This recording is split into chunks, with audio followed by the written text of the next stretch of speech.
Boa noite, amigos. Estamos aqui presentes para mais uma reflexão em torno das primeiras pregações de Jesus, narrado pelo livro Boa Nova, de psicografia de Francisco Cândido Xavier, e o escritor desencarnado Humberto de Campos, que fez parte da Academia Brasileira de Letras e que no começo do século passado, desencarnado, se utilizava da mediunidade de Francisco Cândido Xavier para que pudesse, então, resgatar dos arquivos da história da humanidade da Terra aquelas passagens de Jesus que não ficaram relatadas nos livros sagrados que conhecemos como Novo Testamento, né? Então, essa mediunidade grandiosa, missionária de Francisco Cândido Xavier trouxe a lume algumas nuances, né, relativas à presença de Jesus aqui como um Cristo encarnado na Terra, o governador espiritual da Terra, aqui presente, mostrando que era possível vivenciar tudo que nós vivenciamos com as mesmas variáveis que nós ora administramos. Porque na época que Jesus viveu, há 2000 anos atrás, pouquíssimos recursos se tinham. E esses recursos ainda eram mais escassos para o berço humilde na qual serviu a ele de nascimento. Então, vivendo aquelas dezenas de anos, ele pôde mostrar e exemplificar que é possível, né? E deixou esse recado: eu venci, né, a morte. E nós trabalhamos na live de segunda-feira passada o que é morte no Evangelho, né? E então vamos à leitura do capítulo 3 do livro Boa Nova. É lá na última parte. O capítulo 3 é subdividido em 3 partes. É a última que nós vamos trabalhar, tá bem? Então vamos nós. Diz o escritor Humberto de Campos, pela psicografia de Francisco Cândido Xavier. Na tarde desse mesmo dia, que dia? Semana passada trabalhamos que foi o dia em que houve o convite para Simão, André e Levi fazerem parte do grupo que seria os seguidores mais próximos de Jesus. E naquela tarde, portanto, a gente verifica um aspecto, um perfil do Mestre Jesus é que ele não tinha parada, né? Não havia momentos de estagnação, sempre estava operante.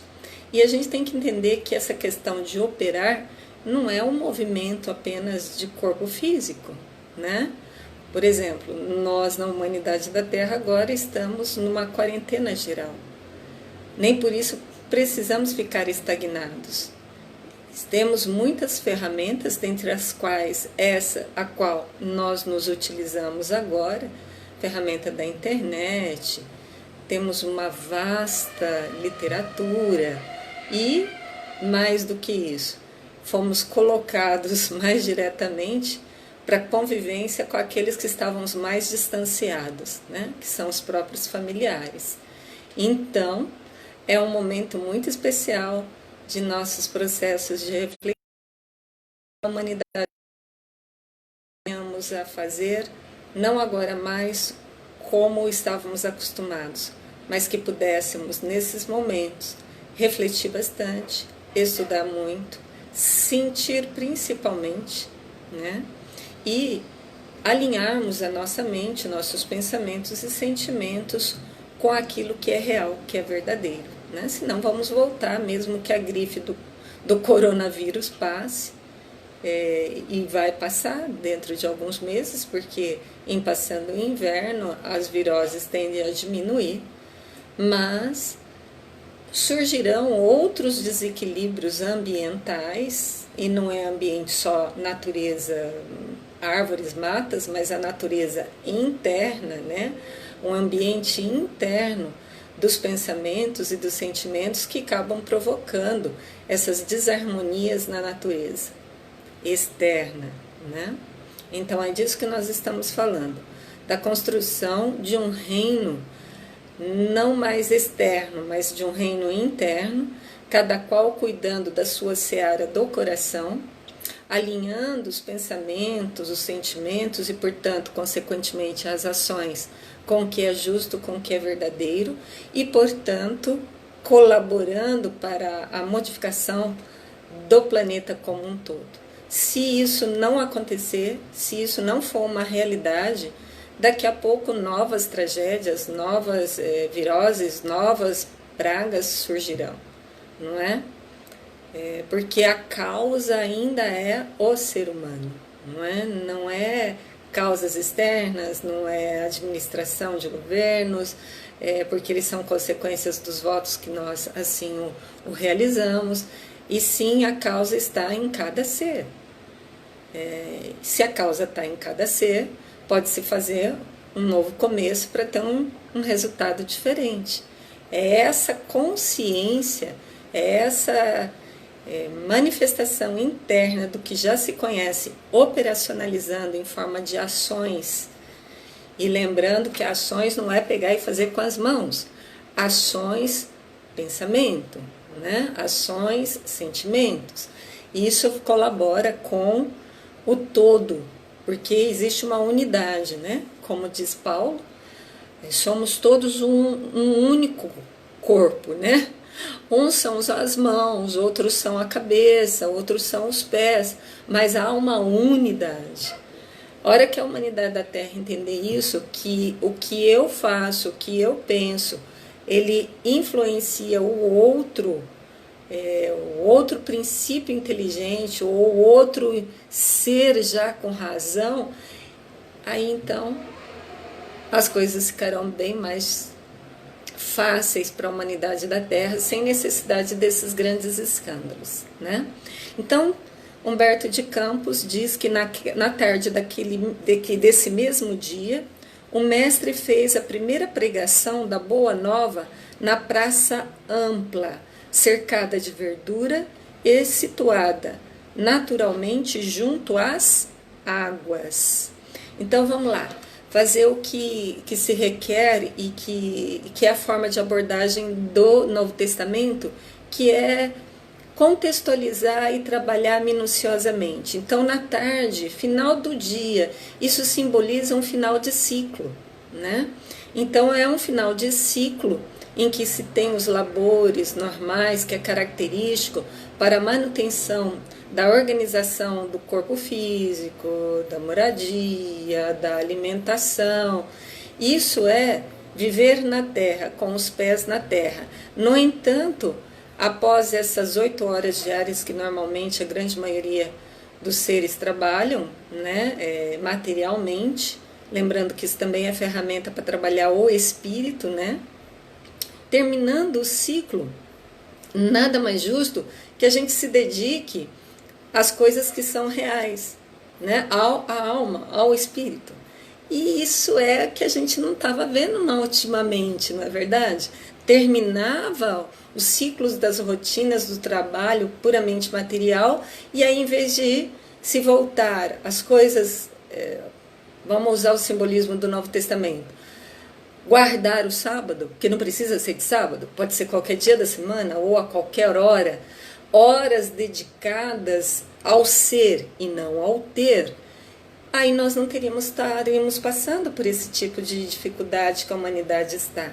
Então, fim do ciclo, que é um ciclo material, que diariamente a gente é regido por ele, era muito natural que se esperasse que se fizesse as coisas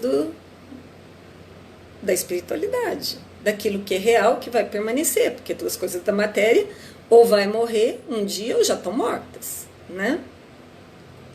Praça ampla, como que se convocasse a ampliar a questão da aldeia mental, de ficar restrito, assim, com todo respeito, mas eu vou para ilustrar.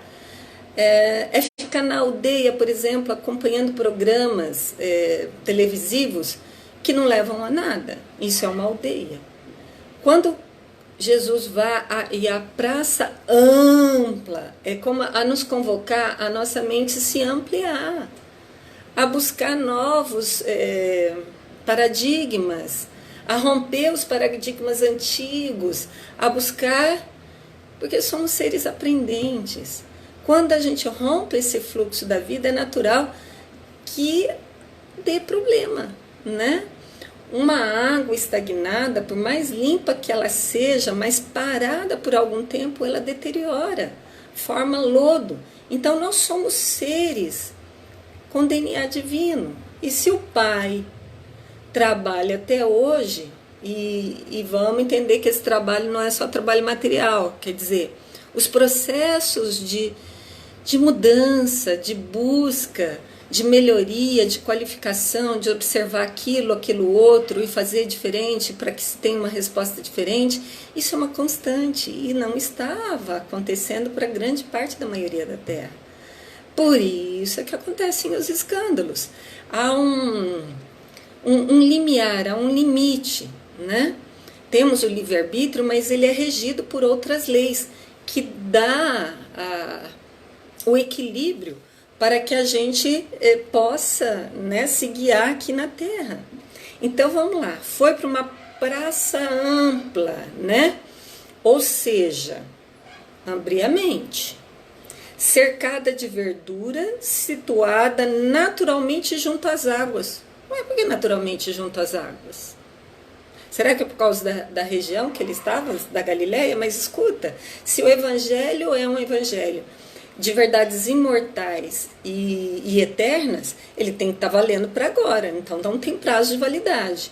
E também universal, então vale para São José do Rio Preto, para Mirassolândia, para Tanabi, para os Estados Unidos, para onde for. Então, não é só a Galileia. Então, há um simbolismo dentro dessa questão de junto às águas. A água tem uma simbologia da espiritualidade, né? Das buscas lídimas e verdadeiras que nos verticalizam para o que é real. Então, junto às águas, é muito natural que nesse processo de ampliação da nossa mente, a gente não busque valores diferentes do que a gente está acostumado, mas num padrão inferior. As buscas, quando se fala em busca, em melhoria, não é para padrões materializantes. É para aquilo que é real, que é verdadeiro, que vai valer para a eternidade, né?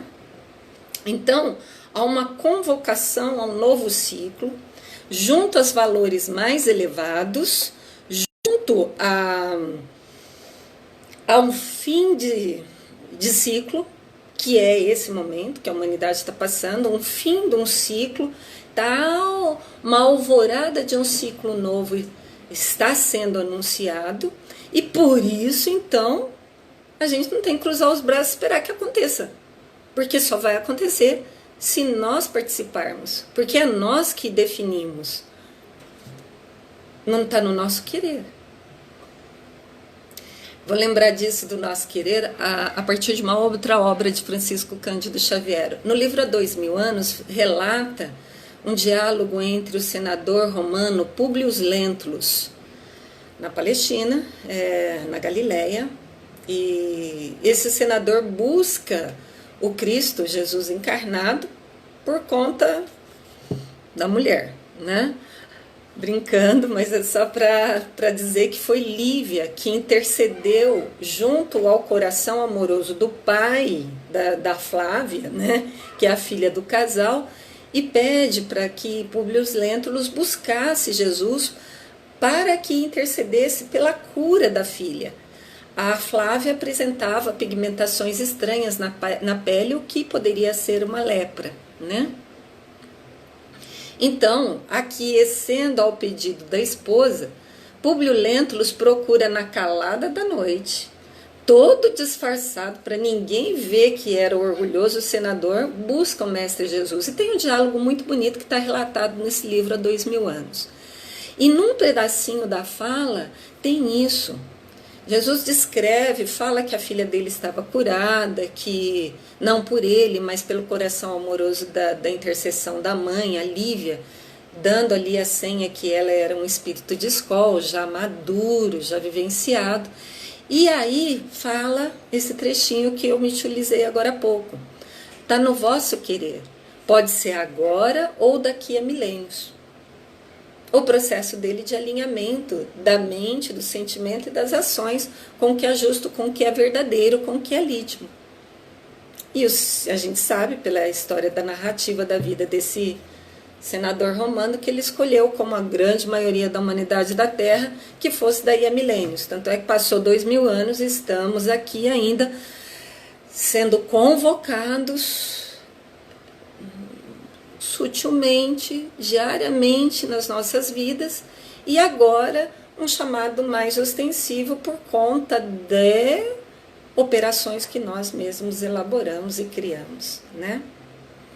Continua a narrativa que no céu vibravam harmonias vespertinas. Então era um fim de tarde harmonioso, daqueles que a gente tem oportunidade quando tem olhos de ver, para a natureza, né?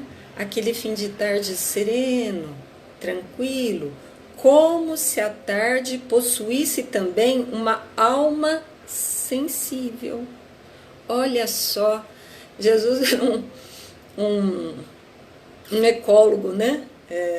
Nato, porque remetia sempre à natureza. Os seus ensinos eram sempre no meio da natureza e por exemplos de comparação para as mentes nossas infantis entender verdades imortais, comparando com fenômenos da natureza. Isso dá um paralelo para que a gente possa conhecer leis que há 2000 anos não se tinha cientistas que estavam estudando elas tão ostensivamente como agora, né? Leis da natureza, hein? Leis de coisas que aconteciam visivelmente, né? Então ele fala de uma alma sensível relacionada àquela tarde. E aí a gente vai se remeter a uma literatura também de Francisco Cândido Xavier, um livro chamado Cartas de uma Morta. É muito interessante o espírito que ali psicografa através de Chico. É a mãe biológica do Chico desencarnada que narra as experiências dela na quinta dimensão ou no mundo espiritual, como queira chamar. E ela fala de visitas que ela faz a outros órgãos do nosso sistema solar.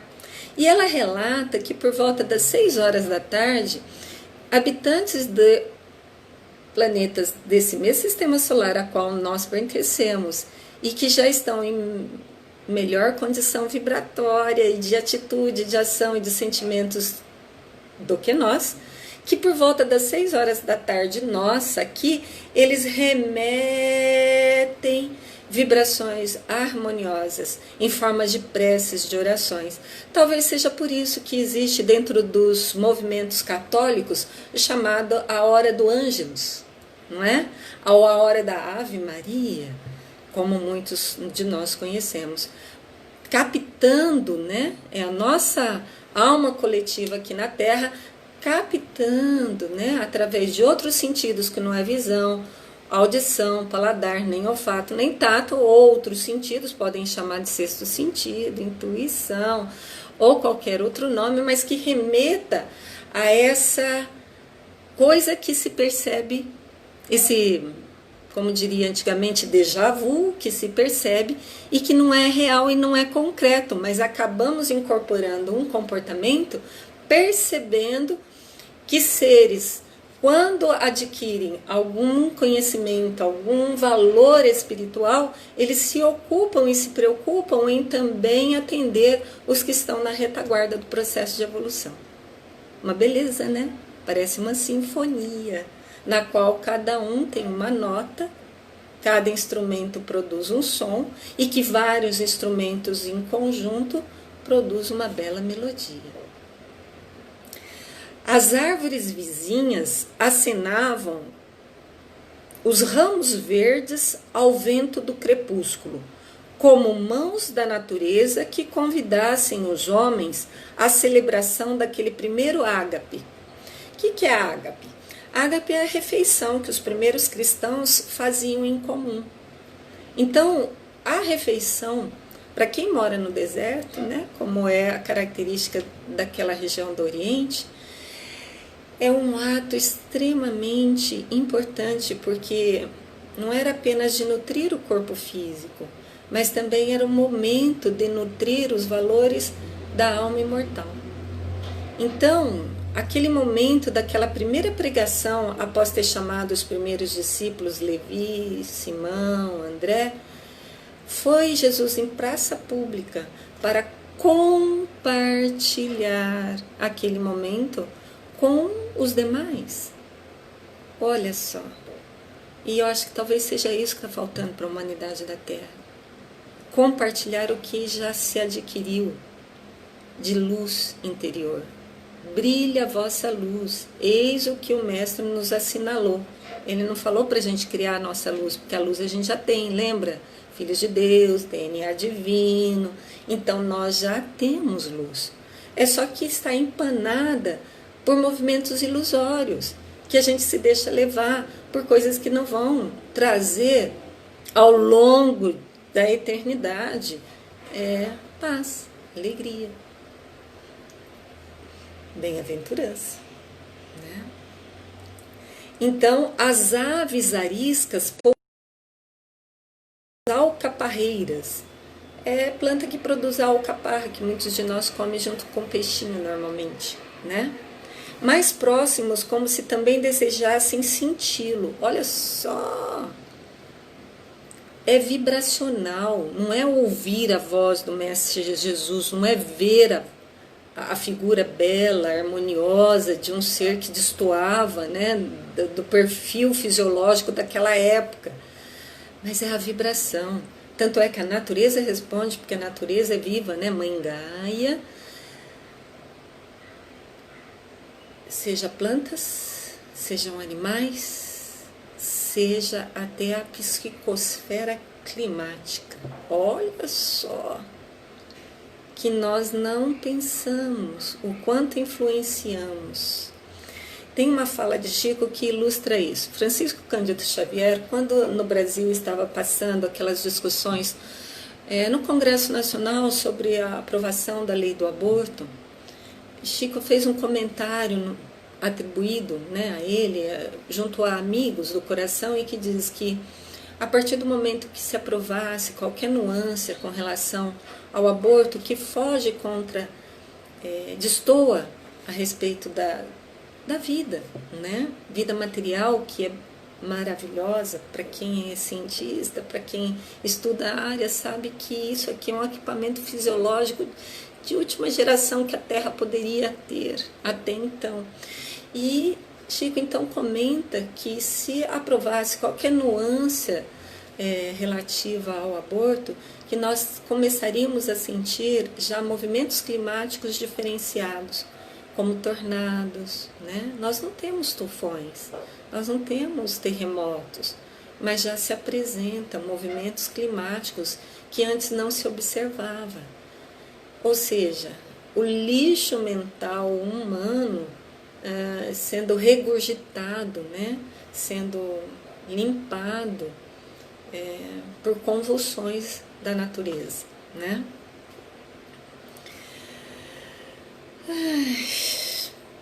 Saindo das observações puramente da natureza, narra que na praia extensa se acotovelava a grande multidão de pescadores rústicos, de mulheres aflitas por continuadas flagelações, de crianças sujas e abandonadas, misturadas a publicanos, pecadores, com homens analfabetos e simples que haviam acorrido ansiosos por ouvi-lo. Olha só a narrativa de quem era essa multidão que acompanhava o Mestre Jesus. Pescadores rústicos, assim, tudo que acontece ainda hoje, trabalhadores relacionados a uma falta de cultura escolar, vamos dizer assim, mulheres aflitas por diferentes flagelações, filhos em grande número, panelas esvaziadas, nem é necessário relembrarmos todo esse perfil que a gente conhece de perto, né? Crianças mal cuidadas, sujas e abandonadas, misturadas a publicanos. Publicanos já é uma faixa da comunidade daquela época que já mostrava uma certa cultura, um certo acesso a conhecimentos. Por isso que quando narra publicanos, fala publicanos pecadores, né? E a gente já trabalhou esse conceito de pecado, né? Pecado é que errou, falhou, errou o alvo, né? O alvo é a espiritualidade, o belo e harmonioso, quer dizer, operou ao oposto disso, né? Então, com homens analfabetos e simples que haviam ocorridos, ansiosos por ouvi-lo. Ou seja, quem tem o coração desalentado em sofrimento, ou em busca de respostas, é esses que estão buscando as verdades universais e espirituais, que dirigem a vida na Terra e no universo inteiro. Então, se você assim o sente, desta forma, em algum ângulo da vida identificado com essa multidão, e acreditamos que sim, porque aqui estamos em torno desse evangelho, porque nos sentimos dessa forma, então é para nós que um Cristo falou. E continua a narrativa que, contrariando as ironias de Hanan, Hanan é um personagem, um sacerdote relacionado aos membros do Sinédrio, que era a alta cúpula da religiosidade e da política da época lá do Oriente, né? Relacionado não com Roma, mas relacionado com o povo judeu, né?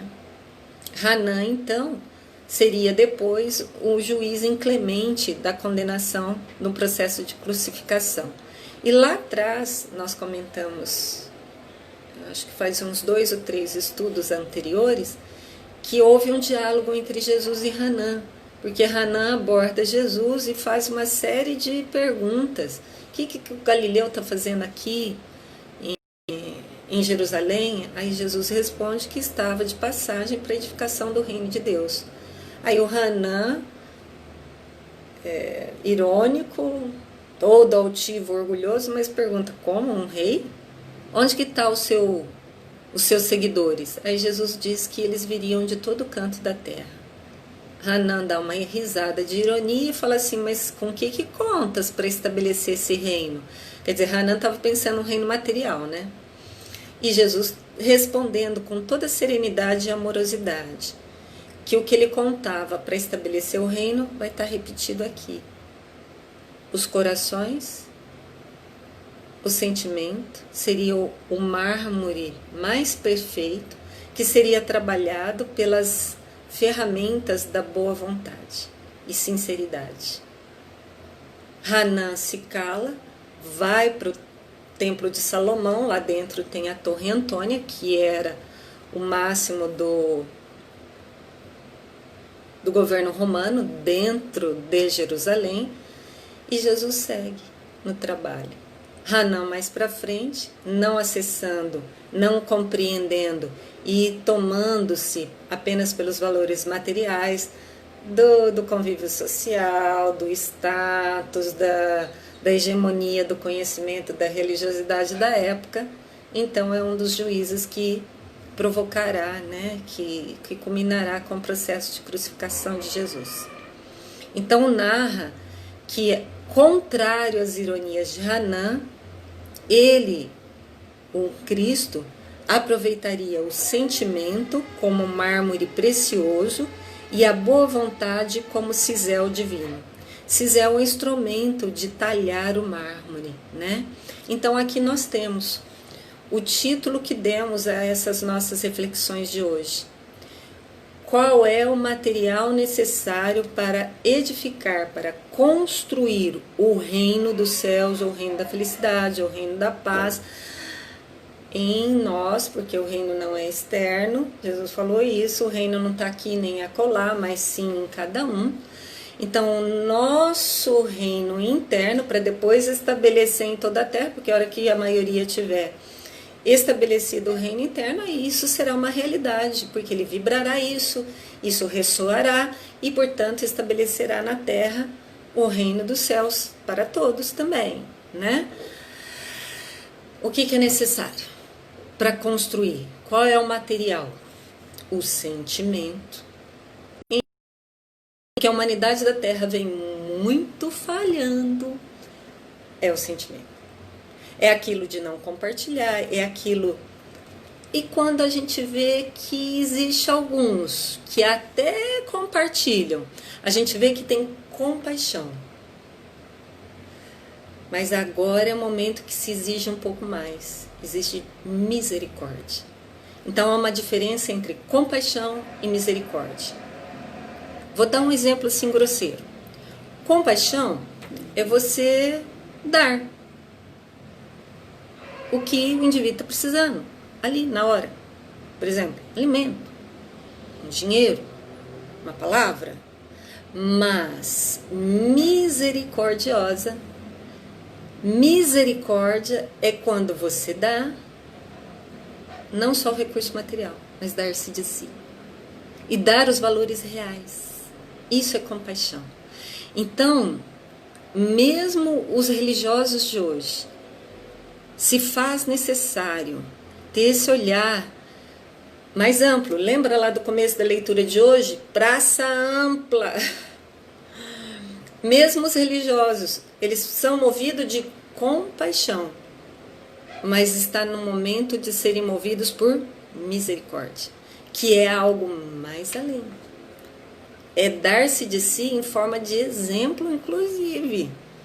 Implementar nas suas próprias vidas, para que possa isso ressoar e até a natureza física, animal, vegetal, seja contaminada com isso. Os ignorantes do mundo, os fracos, os sofredores, os desalentados, os doentes e os pecadores seriam em suas mãos o material de base para sua construção eterna e sublime. E por que esse público? Aí eu lanço uma outra pergunta. Porque esse público não tem mais nada a que se apegar. Já viveu ou não tem no que se apegar.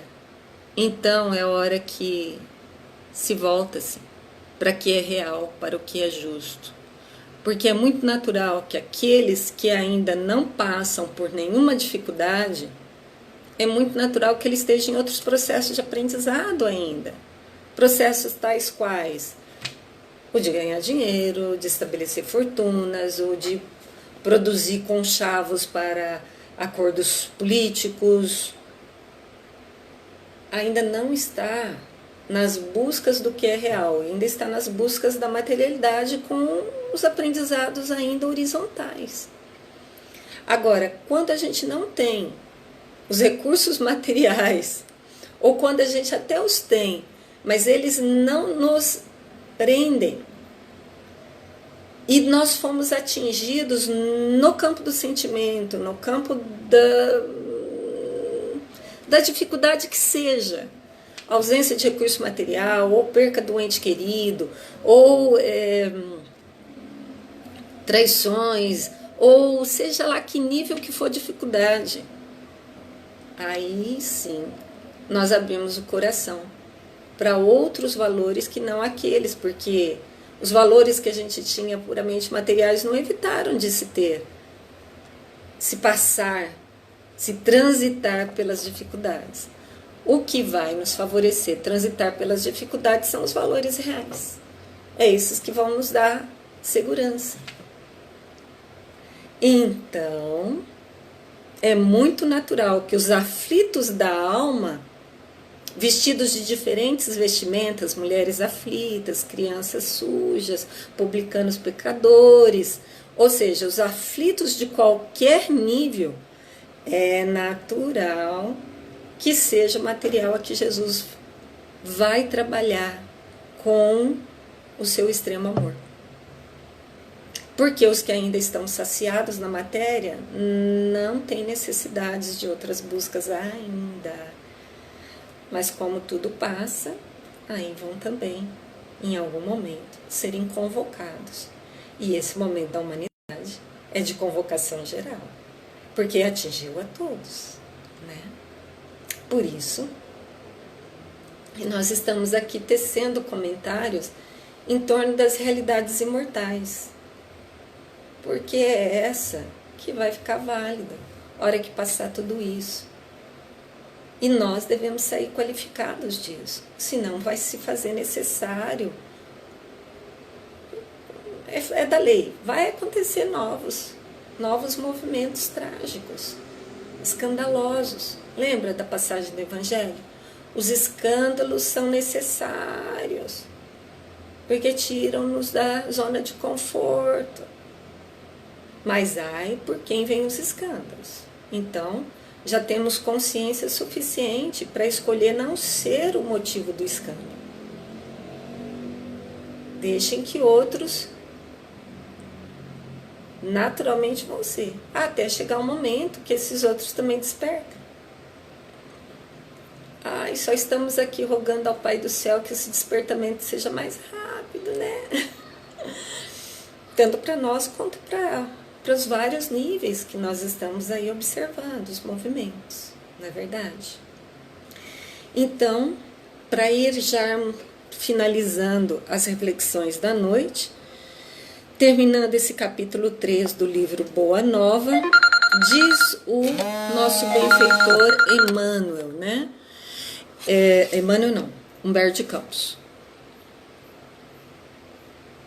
Converteria toda a miséria e toda a dor num cântico de alegria, e tomado pelas inspirações sagradas de Deus, começou a falar das maravilhosas belezas do seu reino.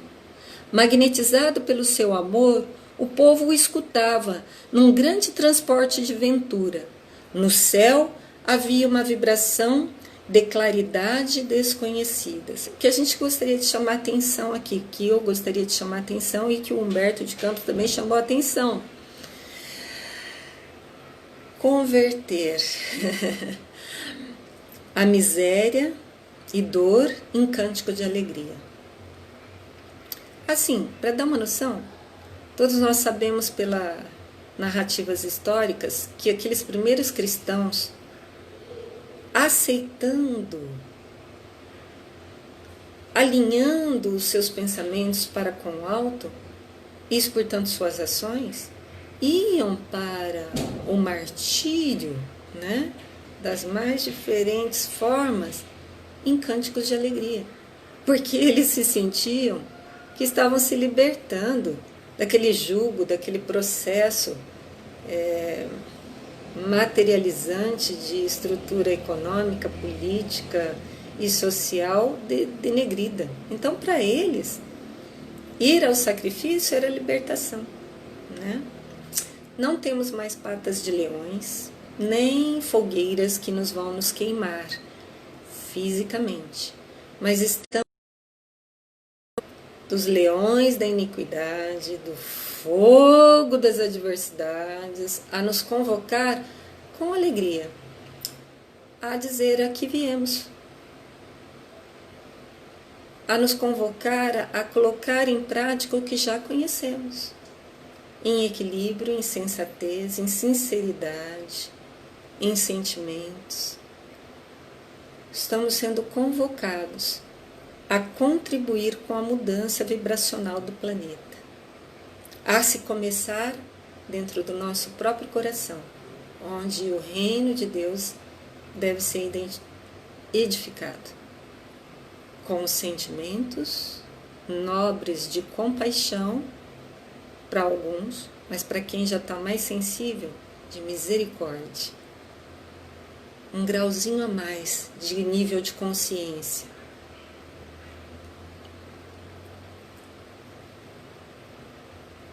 E ali fala, chamando a atenção, que Jesus, tomado pelas inspirações sagradas de Deus. Pai, mas ele já não era identificado com Deus? Pois é. Mas todos nós temos, como se fosse um chip de Deus em nós, que alguns encaram com o nome de Espírito Santo. Não importa o nome que se dá, a designação que se dá. O importante é que somos marcados. A partir do momento que nós nos distanciamos da casa do Pai, o Pai é misericordioso no alto grau, que nos coloca um chipzinho para voltar para casa, para que a gente não se perca no caminho. Então há em nós o que é capaz de discernir o certo do errado, o belo do desarmonioso, o justo, verdadeiro.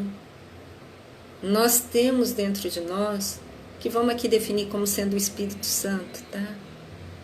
Que basta que a gente aceite essa condução e então alinharemos nossos pensamentos, as nossas ideias, as nossas formas de encarar as situações e as pessoas, mais em sintonia com o que é real, com o que é verdadeiro. E aí então começaremos a mudar o nosso mundo interno e colaborar para a mudança do todo, né? E outra coisa que eu quero chamar a atenção, que magnetizado pelo seu amor, o povo o escutava num grande transporte de ventura. E isso a gente sente quando a gente também se conecta a isso. Quando a gente consegue, pelas nossas meditações, vibrações, preces, diálogos com Jesus, com Deus, seja lá como, mas quando a gente se dispõe a verticalizar, a gente tem umas sensações, a gente sente, a gente porta, né? Em ventura, em serenidade, que a gente fica até com medinho de abrir os olhos e voltar para a terra. Mas lembre-se, estar na terra sem ser da terra. Então podemos acessar esses recursos com mais frequência. E essa quarentena está nos mostrando isso. Agora vocês têm tempo, vai meditar, vai estudar, vai refletir, vai buscar valores da alma. Faz as meditações, faz as preces, faz as leituras, movimente nesse campo, permaneça num estado de contemplação. Vá para dentro de si, para que possa então atingir altas esferas vibracionais. E para terminar, o último parágrafo. Mas antes, no parágrafo anterior, ainda fala assim: no céu havia uma vibração de claridade desconhecida. Olha só, Humberto de Campos nos chamando a atenção que a natureza física, a natureza química, ela responde ao que estamos pensando, ao que estamos sentindo, ao que estamos falando. Ao longe no firmamento de Cafarnaum, o horizonte se tornara um deslumbramento de luz, e bem no alto, na cúpula dourada e silenciosa, as nuvens delicadas e alvas tomavam a forma suave das flores e dos arcanjos do paraíso. Será que Humberto de Campos está só floreando, descrevendo belamente? Não. Ele está nos dando notícia aqui, que a natureza material, ela responde aos sentimentos, mais pensamentos elevados. Uma mente certa, alinhada, com bons pensamentos, bons sentimentos, isso plasma, porque a ciência já está provando que pensamento é matéria sutil, mas é matéria, cria, forma. É isso que algumas linhas filosóficas falam de egrégora, criar egrégora. O que é isso? É criar formas, pensamentos. é válido para o negativo também, mas como que a gente quer ajustar a nossa mente e elevar, verticalizar, a gente quer uma egrégora de pensamentos justos, verdadeiros, lídimos, harmoniosos.